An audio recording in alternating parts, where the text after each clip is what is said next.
요한계시록을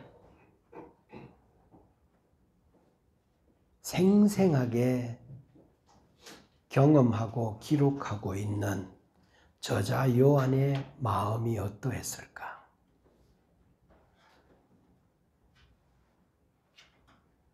그 밤모섬에 유배되고 노인이 되고 그 인생 말년에 세상적으로 보면 그렇게 영광스럽지 않은 유배지에서 채석장에서 예수 믿는다는 이유 하나 때문에 감금되고 섬에 유배되어 고통 가운데 일하고 있는 이 요한에게 하나님은 왜 하늘의 영광을 보여주었을까? 이런 저자의 마음, 그리고 이 책의 진짜 저자이신 어린 양 대신 그리스도의 마음, 그리고 이런 요한계시록을 읽는 사람들에게 그리스도가 진짜 하고 싶은 이야기가 뭘까? 이런 마음을 가지고 요한계시록을 살펴보는 거예요. 우리가 요한이 되는 거예요, 저자가. 자, 요한계시록은 누가 쓴 책인가 하면 예수님의 제자 사도 요한이 쓴 책이에요. 기록 연대는 언젠가 하면 AD 90년에서 96년 그 사이. 그러니까 1세기 끝 무렵 그때 요한계시록이 기록되어졌다. 이렇게 생각합니다. 그리고 기록한 장소는 어딘가 하면 밤모섬,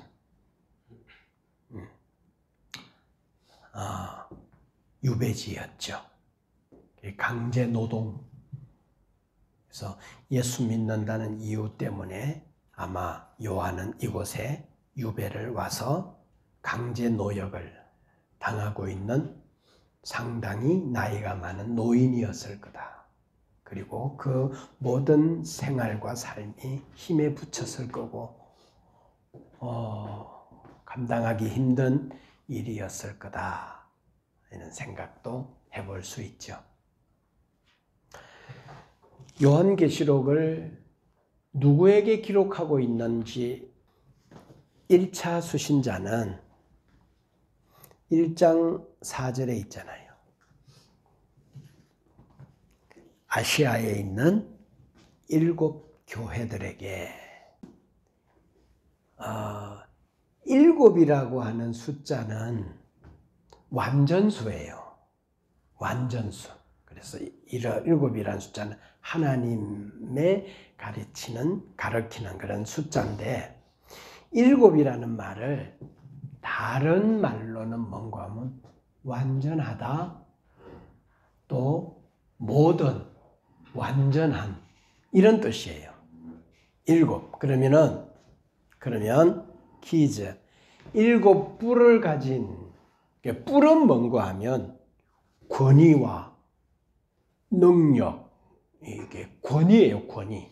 그러니까 7 뿔을 가졌다라는 말은 무슨 말일까요? 그러면 그러니까 뿔이 7개가 있는 이게 아니라 완전한 권세를 가지신 이런 말이에요. 완전한 권세. 그 다음에 7 눈을 가졌다 그러면 뭐예요? 모든. 7이라는 말. 그러면 7 영 그러면 어떤 말이에요? 그러니까 우리는 7 영 그러면은 7개의 0이 있는 걸로 이렇게 이해하는데 요한계시록에서 7 영 그러면 뭘 가리키는가 하면 성령님을 가리켜요. 완전한 영. 그분은 성령님밖에 계시지 않죠. 그래서 일곱이라는 말은 완전한, 모든 이런 뜻이라는 거. 그렇게 알고 요한계시록을 또 읽어가면 여러분들이 좀 더 요한계시록이 가까이 올 거예요. 자, 이렇게 이해하고, 요한계시록을 기록한 목적이 뭘까? 그러니까 요한계시록 기록 대상들이 누구라고? 일곱 교회니까 다시 모든 교회. 오케이. 이 지상에 존재하는 모든 교회라는 뜻이에요. 알겠죠? 네, 그렇게 이해해야 돼요. 모든 교회. 그러니까 요한계시록은 누구에게 기록한 책이다? 지상에 있는 모든 교회들에게 기록한 책이야. 그러면 1세기의 교회들은 지금 어떤 상황이에요? 박해와 핍박 상황 속에 있어요. 로마는 666 같아요. 마귀로부터, 그 영적 세력으로부터 큰 힘을 부여받아 마치 세상에 자기네들이 주인처럼 권력을 쥐고 행패를 부리고 폭력을 행하고 핍박하고 압제하고, 우리가 이 세상의 신이야, 황제야, 왕이야 라고 하는 이런 666 같은 짐승과 같은 이런 존재들이 있는 그 세상에 교회는 핍박 상황 속에 있어요. 그들에게 무엇을 하고 싶은 메시지가 있을까요? 그들을 격려하고 용기를 주고 소망을 주고, 그런 책이 요한계시록이에요. 자,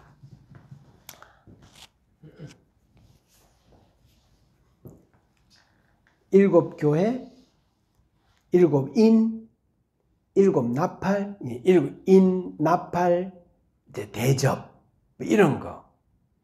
일곱 재앙, 그러니까 재앙이 일곱 가지인가 보다. 대접이 일곱 가지인가 보다.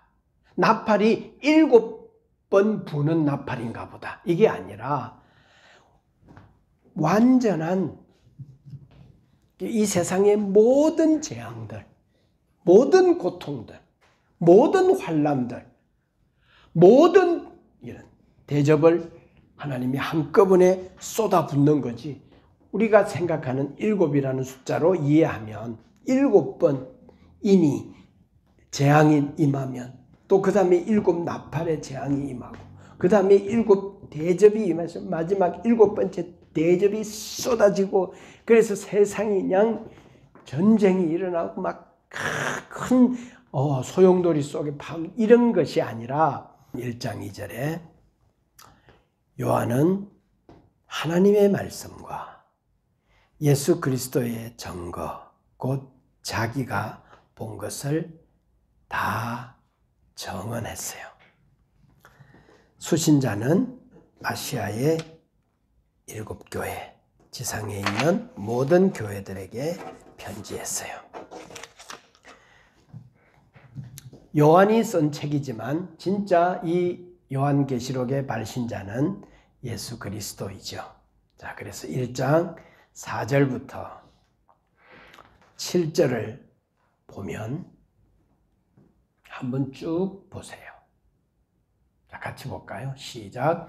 요한은 아시아에 있는 7교회에 편지하노니 이제도 계시고 전에도 계셨고 장차 오실 이시며 그의 보좌 앞에 있는 7 영과 또 충성된 정인으로 죽은 자들 가운데서 먼저 나시고 땅의 임금들의 머리가 되신 예수 그리스도로 말미암아 은혜와 평강이 너희에게 있기를 원하노라. 우리를 사랑하사 그의 피로 우리 죄에서 우리를 해방하시고 어떤 사본에 우리 죄를 씻으시고 그의 아버지 하나님을 위하여 우리를 나라와 제사장으로 삼으신 그에게 영광과 능력이 세세토록 있기를 원하노라. 아멘. 볼지어다 그가 구름을 타고 오시리라. 각 사람의 눈이 그를 보겠고 그를 찌른 자들도 볼 것이요 땅에 있는 모든 족속이 그로 말미암아 애곡하리니 그리하리라.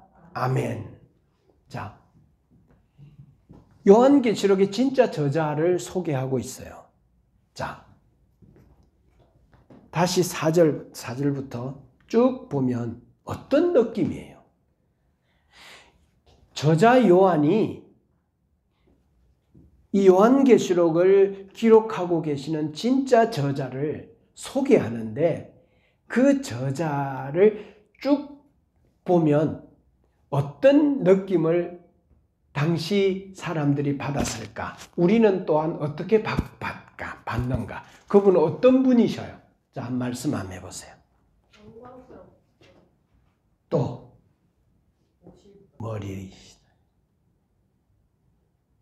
지금 땅의 임금이 네로죠. 로마의 황제죠. 그 황제의 이 저자는 뭐가 된다? 머리가 된다. 그 4절을 보면 그 마지막 장차 전에도 계셨고 장차 오실 이시며 이제도 계시고, 그러니까 영원전 그리고 지금 그리고 앞으로도 계실 분이고 그리고 다시 오실 분이고, 7절을 보면 그가 오시는 날 구름 타고 다시 약속대로 가하신 대로 다시 올 것이고, 그분이 오실 때 모든 사람들이 그를 볼 건데 그를 찌른 자도 보게. 그날 그들은 애곡할 것이다. 어떤 느낌이에요?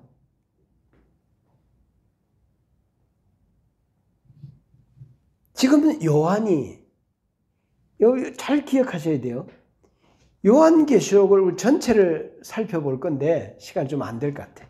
쭉 살펴보면 지금 저자 요한이 아니면은 예수 그리스도 어린 양 되신 그분이 이 책을 요한계시록을 통해 우리에게 진짜 이렇게 해주고 싶은 내용에 일관되게 쭉 흐르는 어떤 그 알기를, 캐치하기를 바라는 그 내용이 뭔가 하면, 핵심 내용이 뭔가 하면 혹시 알겠어요? 나는 흘러가고 있는 역사의 주다. 내가 끌려가는 것이 아니라 내가 주도하고 있다. 이 사상이 요한계시록 전체 속에 배어 있어요. 여러분 잘 한번 집에 가서 요한계시록을 쭉 보면 예수님이 이 핍박받고 있는, 압제당하고 있는 그의 교회들에게 하고 싶은 이야기는 뭔가 하면, 내가 이 역사를 주장하고 있다. 난 역사의 피해자가 아니다. 난 역사를 주도하고 있다. 역사를 끌고 가고 있다. 내가 결국 이 역사의 마지막에 승리고 지금 현재에도 나는 이끌고 있다. 나는 팔짱 끼고 멀리서 감망하고 있는 이런 존재가 아니야. 난 직접 여기 들어와서 역사를 지금 주도하고 있어. 라고 하는 이미지를 우리가 느낄 수가 있어요. 하나님은 저 멀리 고통당하고 있는 나에게 아무런 어찌할 수도 없고 그러면서 안타까워하고만 있는 그런 분이 아니라는 거죠. 요한계시록을 보면, 자, 그 다음에 2장, 3장은 부활하신 예수님이 7교회에 주는 메시지예요. 이 지상에 세워지고 있는 당신의 교회들에게 머리 대신 그리스도가 그 교회들을 다 7교회들을 관장하고 세세한 것까지 상황까지 다 알고 계시고 잘하는 것은 칭찬하시고 지적할 것은 지적하고 책망하고, 격려가 필요할 때 격려해 주시고, 다 알고 있는 것. 피스풀 교회도 그분이 머리가 되시고 역사의 주인이 되셔서 그분이 이 세상 가운데서 만들어낸 당신의 생명과 같은 교회예요. 피스풀 교회도 하나님의 작품인 줄로 믿습니다. 어린 양 되신 그분의 작품이에요. 이 속에 그 교회가 얼마나 신비롭고 얼마나 비밀스러운 것인지에 대한 눈이 열려야 돼요. 교회는 그냥 어쩔 수 없이 핍박당하고 있고 이 압제 가운데 있는 힘없는 나약한 교회구나라고 하는 게 아니라, 이 교회를 전체를 지금 현재 상황은 이럴지라도 이 교회를 만들어내신 분이 역사의 주인이시고 그 이 이야기를 끌고 가서 결국 당신의 역사의 마무리를 어떻게 지을 것인가에 대한 큰 그림을 가지고 있는 빅 피처를 가지고 있는 성도들이 되어야 하는 거지요. 그래서 이 7교회들에게 이야기하면서 제일 마지막에 기 있는 자들은 성령이 교회들에게 하시는 말씀을 들을지어다. 한 교회도 이 말을 빠뜨리지 아니하고 마지막에 이렇게 결론을 내리고 있어요. 성령님께서 이 땅에 당신의 몸된 교회에 성도들을 감동하시고 은혜를 베푸시고 영적 진리를 이해하게 하시고 그리스도를 영접하게 하시고 그들의 삶 속에 진리를 가르치고 선포하시는 것이 사람의 말로 듣지 않고 성령의 말씀으로 들으면서 믿음 생활해 나가라, 그렇게 말씀하고 있습니다. 그분은 오늘도 우리에게 당신이 기록되어진 말씀으로 말씀하고 계시는 줄 믿습니다. 그러니까 목사는 성경을 넘어서면 안 되지. 성령의 인도함을 받아서 여러분들에게 말씀만 말해야 돼. 자기 말을 말하지만 그 다음에 성경이 무엇을 말하는지에 대하여 정확하게 이해하고 말할 수 있어야 되겠죠. 그런데 인간의 이해력이 부족해서 또 그래서 하나님의 말씀이 아닌 말씀을 전할 때가 혹 있어요. 참 주의해야 될 일이죠. 성령께서 내게 말씀하신다라고 하는 느낌과 이해가 있을 때는 듣기를 바랍니다. 들을 수 있기를 바랍니다. 이건 성령님이 내게 주시는 이 시대에 오늘의 삶 속에 내게 주시는 메시지다. 그러면 교회는 성령이 하는 목소리를 들을 수 있기를 바랍니다. 그리고 이제 4장부터 본론으로 들어가요. 16장까지. 그러면서 4장에서 하나님은 요한을 어디로 데리고 가는가 하면 하늘로 데려요. 사도 요한이 14년 전에 내가 이루 말로 인간의 언어와 단어로 표현할 수 없는 하늘과 지옥을 보고 이 땅에 내가 왔다라고 말하는 것처럼 요한을 하늘로 데려가서 천상에서 일어나고 있는 일들을, 천상에서 일어나고 있는 일이면 뭐겠어요? 하나님을 예배하는 거죠. 천사들이 하나님을 예배하는 장면을 목격하게 해요. 자, 4장을 한번 봅시다. 이 일 후에 내가 보니 하늘에 열린 문이 있는데 내가 들은 바 처음에 내가 말하던 나팔 소리 같은 큰 음성이 이르되 이리로 올라오라. 이후에 마땅히 일어날 일들을 내가 내게 보이리라 하시더라. 내가 곧 성령이 감동되어 보라 하늘의 보좌를 베풀고 그 보좌 위에 앉으신 이가 있는데, 여러분 이 어떤 느낌이고 무엇을 사도 요한이 또한 성경의 진짜 요한계시록의 저자인 그분이 말하고 싶은 건지에 대하여서 그의 교회들에게 이를 느끼면서 요한계시록을 읽어보세요. 내가 곧 성령이 감동되더니 보라 하늘의 하늘에 보좌가 어디에 있어요? 하늘에 있어요. 하늘에 뭐가 있어요? 보좌가 있어요. 보좌는 뭐예요? 보좌는 뭐예요? 통치예요, 통치. 왕이 어디서 통치하죠? 보좌에서 앉아서 통치하잖아요. 신하들은 다 어떻게 하고 있죠? 서 있죠. 엎어져 있어요. 다 서 있죠. 근데 누구만 앉아 있어요? 왕만 앉아 있죠. 그 위에서 정사를 결정하고 선포하고 보좌에서 그리고 하늘에 있어요. 하늘에 있다는 말은 뭔가 하면 땅을 어떻게 하면 전제하고 있어요. 거기에 보좌가 있는데 그 보좌에 앉으신 이가 있는데 그 앉아 있는 분이 누구냐? 자, 그 앉아 있는 분이 기가 막힌 분이다라는 표현을 요한계시록은 또 1세기 사람들에게 있어서 표현할 때 어떻게 표현하고 싶을까? 보수어로 표현해.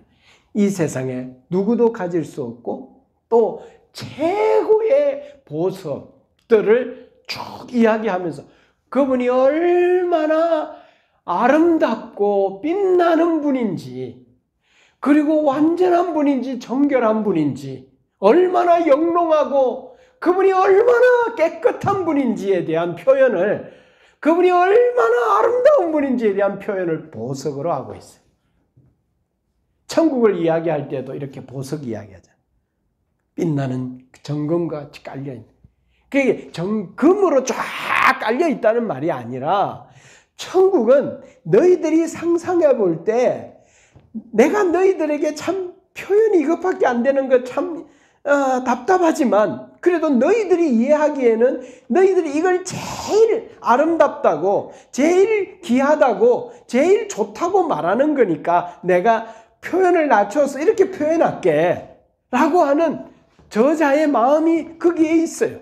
그러면서 우리는 그것만 봐도 와 이런 곳이구나 라고 느끼게 되는데 그거는 보석이 많대. 이렇게 이해하면 안 된다 이 말이야. 그분을 보면 벽옥과 홍보석, 무지개가 보좌에 둘, 무지개가 있나 봐. 이게 아니라 우리가 무지개가 보좌에 이렇게 뒤에 쫙 걸려 있다는 걸 상상할 때 어떤 느낌이냐 이 말이죠. 녹보석 같더라. 보좌에 24장로 보좌들이 있고 그 보좌에 24장로들이 있고 흰옷 입고 머리에 금관을 쓰고 앉았더라. 보좌로부터 번개, 음성, 우레 이런 게 여러분 시내산에서 모세가 하나님을 만날 때 땅에서 아주 번개가 치고 내성 우레와 번개 소리 그러니까 막 무섭잖아요. 그 밑에서 백성들이 그냥 엎드려가지고 막 이 영광 앞에 압도돼. 그 보좌 앞에 일곱이 있어요. 등불이 일곱이 하나님의 일곱 영이라 성령님이 그곳에 같이 계신다. 보좌 앞에 수정과 같은 유리바다가 있고 보좌가 내 생물이 있고 그 생물들 자 다시 앞뒤에 뭐가 가득하더라? 눈이 가득. 요한계시록을 읽으면 네 가지 동물이 있는데 그들에게 뭐가 이렇게 많은가 하면 눈이 많아. 앞에도 뒤에도 있고 바퀴들이 있는데 눈들이 많다는 표현이 있어요. 무슨 표현일까? 눈은 뭐 하는 거죠? 보는 거죠. 그러니까 눈이 앞에도 있고 뒤에도 있다 이 말은 무슨 말? 눈이 많다라고 하는 말은 무슨 말? 다 본다는 거예요.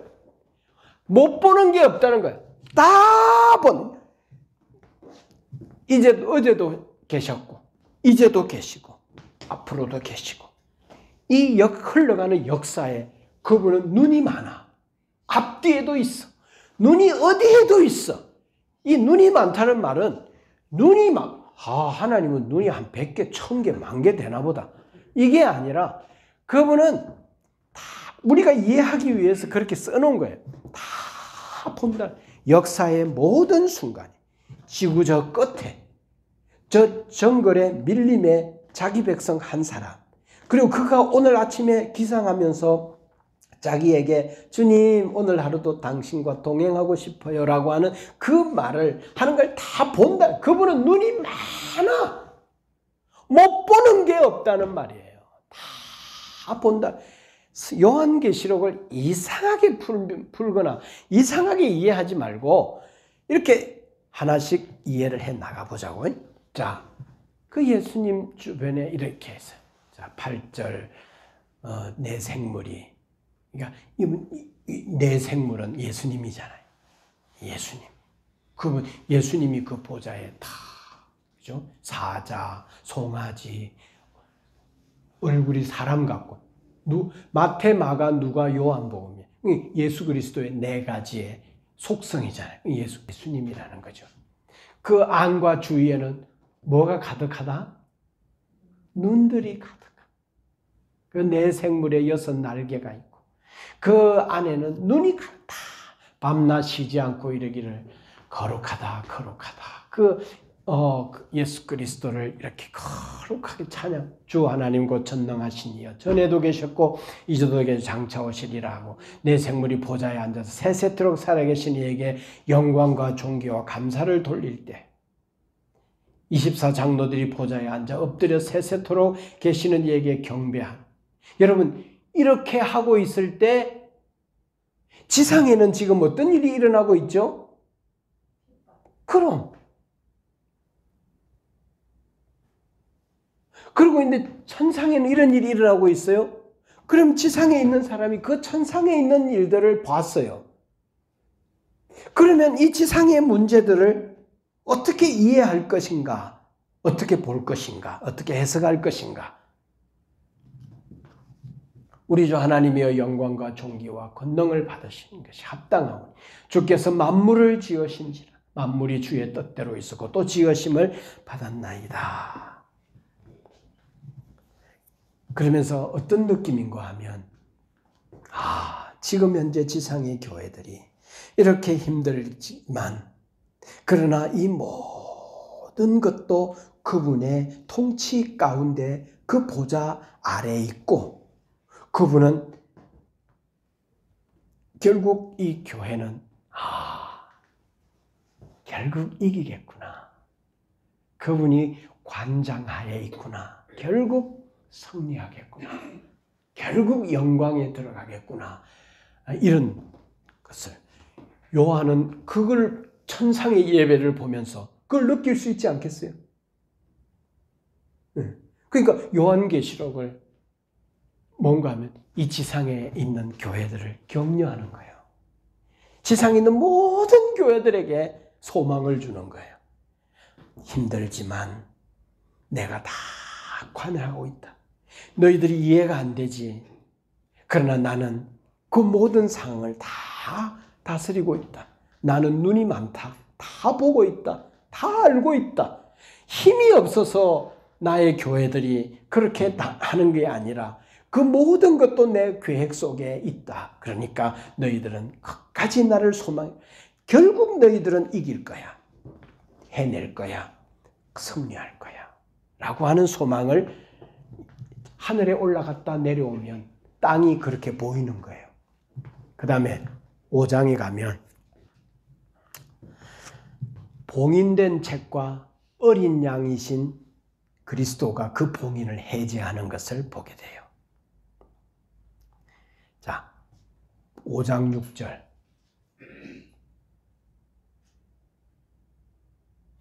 내가 또 보니 보좌와 내 생물과 장로들 사이에 한 어린 양이 서 있는데 일찍이 죽임을 당한 것 같더라. 그에게 7뿔과 무슨 말이에요? 7뿔 무슨 말이에요? 그분에게 완전한 권세, 권위, 7 눈이 있으니 무슨 말이에요? 그 어린 양 대신 그분은 모든 걸 다 보고 있으니 있다는 다 보고 있고 이게 느껴지는 거예요. 알게 되어지는 거예요. 이 눈들은 온 땅을 보내심을 받은 하나님의 일곱 영 누구시라고요? 성령님이시다. 그러니까 성령님은 어린 양이 보내신 분. 그 어린 양이 나와서 보좌와 앉아 신의 오른손에 두루마리를 취하고 두루마리를 취하시며 내 생물과 입사 장로들이 그 어린 양 앞에 엎드려 각각 금은과 향이 가득한 금 대접을 가졌으니 이 향은 성도의 기도들이야. 그러면서 이제 죽임을 당하신 어린 양, 족속과 방언과 백성과 나라 가운데 사람들을 피로 사서 하나님께 드리고 그들로 우리 하나님 앞에서 나라와 제사장을 삼으셨으니 그들이 땅에서 왕 노릇하리라. 내가 또 보고 보좌와 생물들과 장로들을 둘러선 많은 천사의 음성이 있으니 그 수가 만만이요 천천히 큰 음성으로 이르되 죽임을 당하신 어린 양과 능력과 부와 지혜와 힘과 존귀와 영광과 찬송을 받으시기에 합당하도다 하더라. 영광과 권능을 세세토록 돌릴지어다 하니 내 생물이 이르되 아멘하고 장로들은 엎드려 그 예수님에게 어린 양에게 경배하더라. 그렇게 지금 되어져 있죠.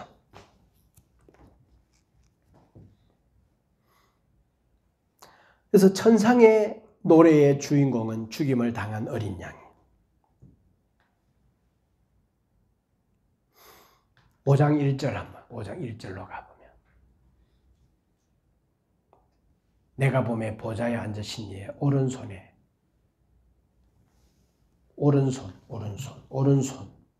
오른손의 의미 알죠? 모든 일을 하는 그 권능의 손, 오른손에 두루마리가 있다. 안팎으로 섞고 7인으로 봉하여져 있는 그 두루마리를 어린 양 대신 그분이 이 두루마리 쥐고 있다, 오른손에. 이 말은 무슨 말이죠? 세상의 시작부터 끝까지 역사를 그분의 오른손에 쥐고 있다. 쥐고 있다는 거예요. 자, 보좌에서 이분이 앉아서 하늘에서 땅을 통치하세요. 통치라는 것은 두 가지 영역을 이야기해요. 하나는 구원하세요. 또 하나는 심판하세요. 구원과 심판이 동시에 일어나요. 통치한다는 말은 구원은 할 수 있는데 심판은 못한다면 통치가 완전하지 않아요. 죄는 벌해야죠. 그러나 의는 세워야죠.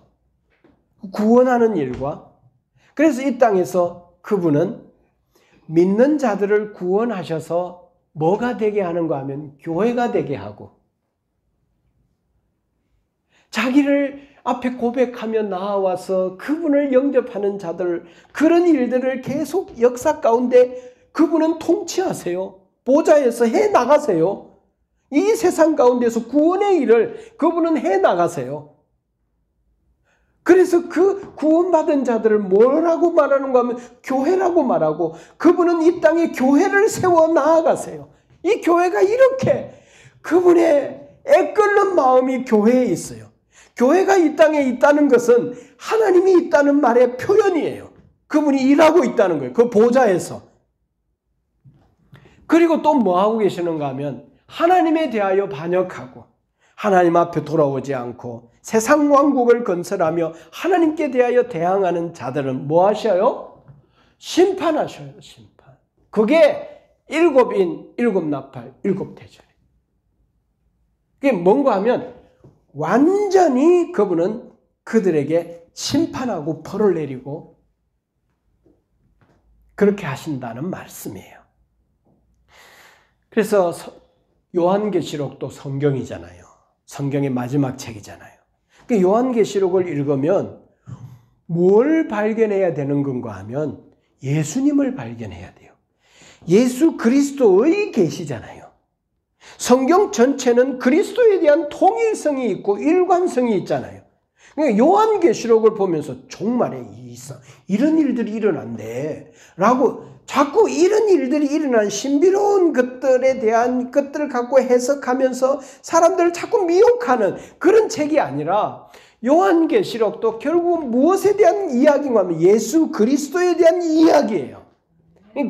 요한계시록을 읽으면서 이상한 신비한 미래에 일어날 일들에 대하여서 이렇게 발견하면서 막 사람을 이렇게 신비롭게 이렇게 하는 게 아니라 그냥 요한계시록도 예수님을 발견할 수 있어야 바른 해석이라는 거죠.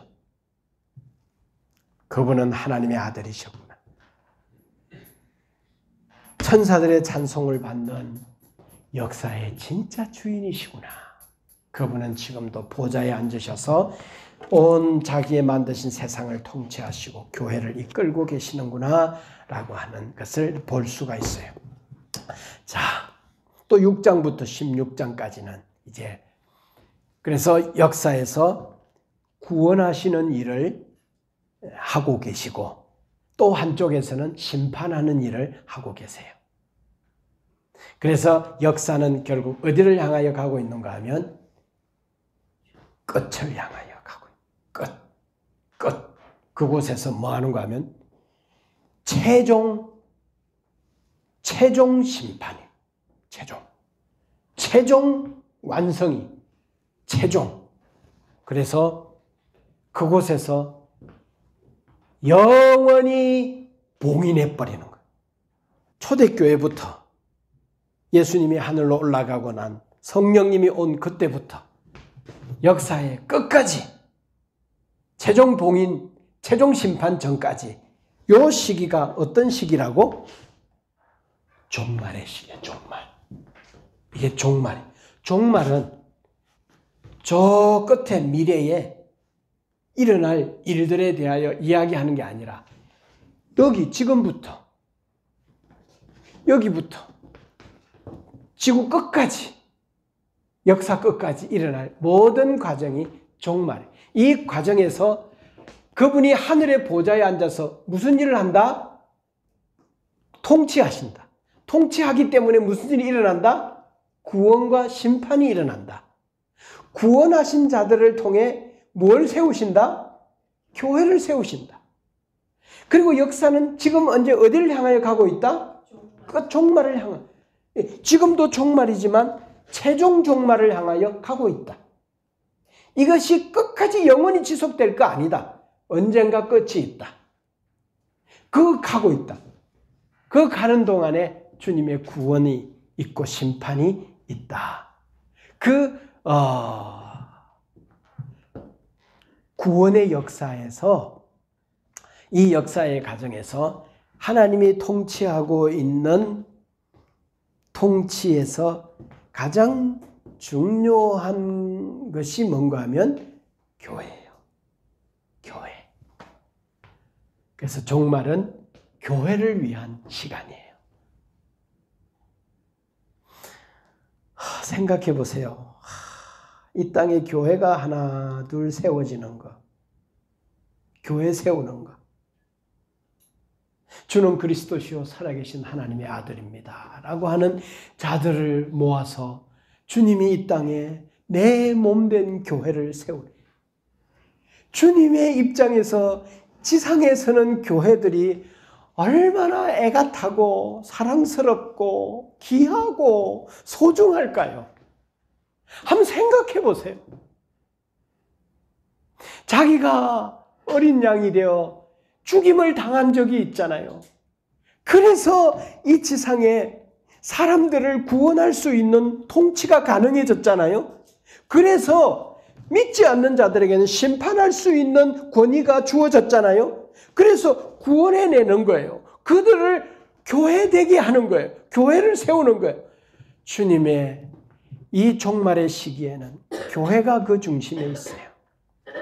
자, 6장부터 7인, 8장 7 나팔, 16장 7 대접이 이 지상에 쏟아져요. 자, 6장 7절 8절 봅시다. 6장 7절 시작.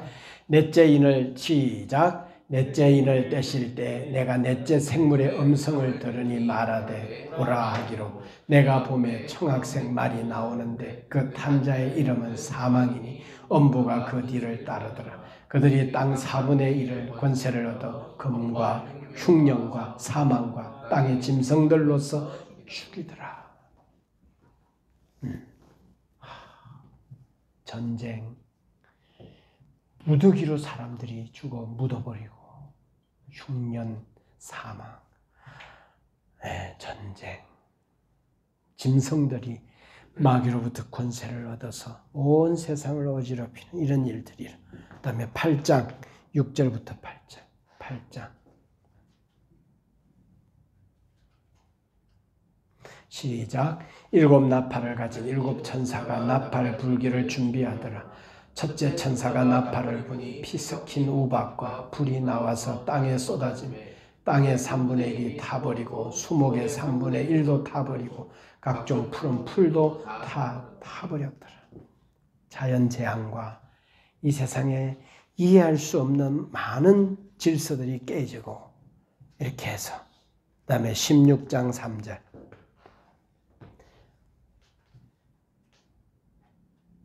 시작. 둘째 천사가 그 대접을 바다에 쏟으매 바다가 곧 죽은 자의 피같이 되니 바다 가운데 모든 생물이 죽더라. 또 하나 10절 16장 10절 시작. 또 다섯째 천사가 그 대접을 짐승의 왕자에 쏟으니 그 나라가 곧 어두워지며 사람들이 아파서 자기 혀를 깨물고 아픈 것과 종기로 말미암아 하늘에 하나님을 비방하고 그들의 행위를 회개하지 아니하. 7인 7 나팔 7 대접이 땅에 쏟아지는데 이것이 7인 끝나고 7 나팔이 시작되고 착착착 진행되고 이게 이렇게 시간적으로 구성되어진 게 아니라 종말의 재림전에 이 지상에 동시에 일어날 일들의 징조라 일들인 거예요.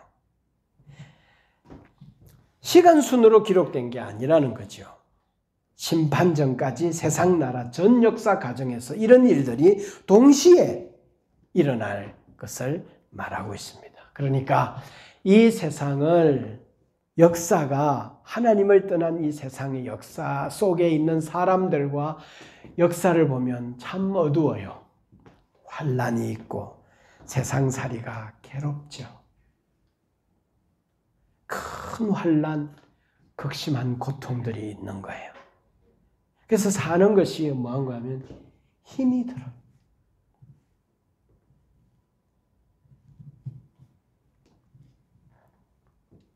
또 이들이 교회를 핍박하는 거죠. 큰 힘을 가진 세력들이. 이들이 666이죠. 이들이 짐승이고 큰 용이고 거짓 선지자들, 엄녀, 하나님을 대적하는 바벨론, 큰 힘, 이런 존재들이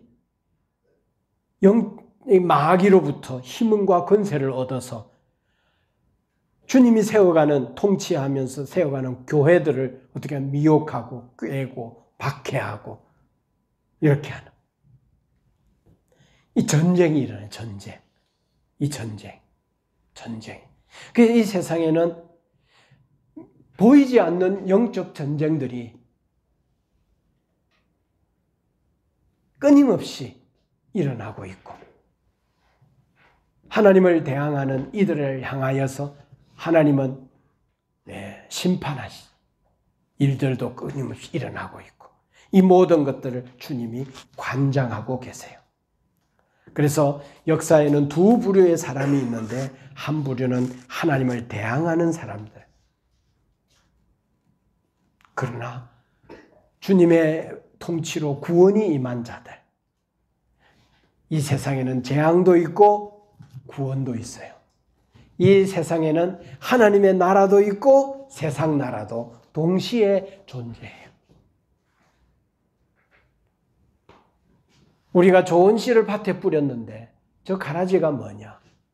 저 가라지를 주인이여 뽑아서 없애버릴까요? 아니야. 가라지를 뽑다가 알곡까지 뽑힐까 봐 그냥 가라지는 놔둬라.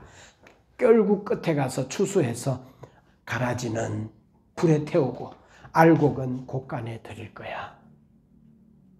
이 세상에는 이런 구원과 심판이 공존해요. 공존해. 그러나 세상 나라의 상징인 바벨론, 그 바벨론은 로마 제국을 이야기하는데 결국은 어떻게 하는가 하면 망하는 거야. 무너졌도다. 망하는 거야. 그리고 뭐가 승리한다? 교회가 승리한다. 교회가 그러니까 요한계시록은 다른 책이 아니에요. 교회론이에요. 교회를 격려하는 책이에요. 얼마나 애가 타겠어요. 박해 가운데 있는데 그 교회의 머리 되신 그분이 얼마나 애가 타겠. 그 교회를 그냥 가슴에 안고 핏덩어리를 가슴에 안고 절규하는 자기의 교회를 안고 그 교회를 향하여 격려하는 책이 그 책이 요한계시록이에요. 자, 그리고 이제 결론에 옵니다. 17장부터 이제 마지막 절까지 오는데 이 결론은 이중적 구조를 갖고 있어요. 무슨 말인가 하면 이 성경을 찾아가면서 하면 되는데 악의 하수인들이 있겠지. 그들이 666이고 바벨론이고 큰 음료고 짐승이 있지. 그지? 그런 것이 있지만 그들에게 악을 자행하도록 힘을 준 악의 원인도 있겠지. 그게 마귀지. 그래서 두 번 멸망해요. 하나는 악의 수행자들이 멸망하고 두 번째로는 악의 원인 뿌리마저도 멸망해요. 그러니까 최종적으로 봉인해버려. 최종적으로 이제 결정을 내버려요. 최종적으로 심판해버려요. 죄라는 것이 완전히 갇혀버려요. 가두어버려요. 더 이상 죄가 활동할 수 없도록 완전히 최종적으로 가두어버려요. 여기서 질문. 어떤 사람이 나한테 아주 오래전에 이런 질문했어. 목사님. 하나님이 만든 에덴 동산에도 아담과 하와가 죄를 짓는 것을 보면서 우리가 나중에 천국에 올라가서 천국에서도 이런 죄가 있지 않을까요? 에덴에서도 그랬잖아요. 그런데 뭐예요?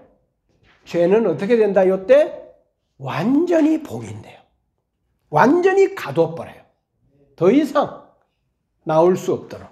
자, 그 다음 두 번째. 이제는 성리가 선포되어져요. 어린 양의 교회가 혼인잔치를 벌려요. 교회의 성리죠. 그죠? 그리고 하나님이 의의 원인자고 뿌리잖아요. 그분이 역사의 주인이잖아요. 그분의 성리. 그래서 새하늘과 새 땅, 새 예루살렘의 성리. 그러니까 보세요. 악의 하수인들이 멸망을 당하고 악의 뿌리가 되는 악의 제 힘을 제공하는 원인되는 마귀까지 봉인해버리는 것처럼 똑같이 이 땅에 예수 그리스도를 만나서 구원받은 교회들이 승리하고 그 교회들을 이끌었던 그 하나님이 최종적으로 역사의 마지막과 그 마지막 이후에 새하늘과 새 땅으로 그분이 승리하는 영광의 날. 이 두 가지 구조로 대치해서 이중적 구조로 요한계시록을 결론을 지어요. 그러니까 악을 완전히 멸하시고 의가 완전히 승리하셔서 이제 그 이후에 새하늘과 새 땅이 일어날 것이다 라고 말하고 있는 거죠. 자, 질문. 1세기 교회들이 요한의 이 메시지를 들으면 어떤 느낌일까? 두 번째 질문. 오늘을 살고 있는 여기 있는 내가 요한계시록을 들을 때, 읽을 때 나는 어떤 느낌일까? 요한계시록의 기록 목적은 뭔가 하면 세상을 살아낸다고 만만치 않은 이 세상에서 악의 구조가 있는 이 세상에서 재앙과 이 고통 속에 있는 이 세상에서 교회들이 교회들을 격려하고 주님의 다시 오심과 재림과 최종 승리를 소개해 주면서 그들을 소망 가운데 격려하기 위하여 믿음을 지켜라. 우리가 결국 이긴다. 승리는 여기에 있다. 그러나 세상은 심판 가운데 있을 것이다. 이 최종 종교를 이야기하면서 이것이 뭔가 하면 하나님의 마지막 이야기잖아요. 하나님의 해주고 싶은 마지막 하고 싶은 이야기가 이 요한계시록의 마지막 결론이잖아요.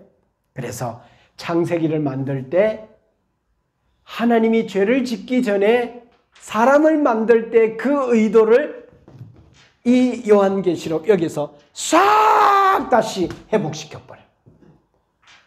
아, 하나님이 실패한 게 아니구나. 하나님이 시작해놔놓고 감당도 못할 일을 한 그런 분이 아니구나. 그분이 결국 이렇게 모든 것을 되돌려 놓고 완성하시는 완전한 분이구나. 근데 이분이 그 천지 창조부터 고대사회, 중세사회, 현대사회, 근대사회 이 역사 마지막 종말의 시기에 전 역사의 과정에서 이 하나님이 주인이었구나. 그래서 역사를 His story, 그분의 이야기였구나. 이 역사가 그래서 그분이 주인이고 그분은 이 흘러가는 역사를 쥐고 계셨구나. 그 역사의 중심에 교회가 있었구나. 그리고 그 승리를 이루어서 다시 모든 것을 되돌려 이제는 의의 나라로 다시 만드신 분이 하나님이구나. 내가 그 중심에 있구나. 내가 교회구나. 이 메시지가 성경 이야기의 메시지예요. 여러분, 구약 결혼을 마무리했고 신약 결혼을 우리가 이미 올해까지 들어요. 그러면서 하나님이 우리에게 하고 싶은 이야기는 이거예요. 역사의 진짜 주인은 나야.